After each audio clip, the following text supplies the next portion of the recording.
Ushbu loyiha Beshariq Xalq banki hamkorligida Farg'ona viloyati Beshariq tumani Kapayangi MFI 196 konturda amalga oshirilmoqda. Bu yerda tarvuz ekilgan. Ekin maydoni 10 gektar, uzunligi 380 metr, bo'yi 229 metr. Bu yerdagi ekinlar zamonaviy usullar bilan parvarishlanmoqda. Hozirda ekinlar hosil holatida.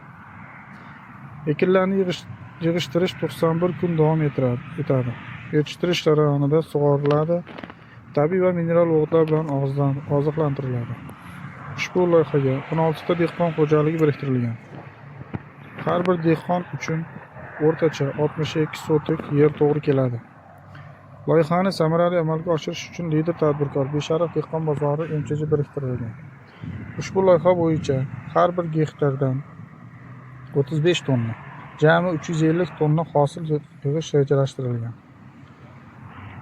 Mazkur ekin yetishtirishgandan so'ng ikkinchi ekinga ham yuqori daromadli ekin turlari ekish orqali yer egalariga daromad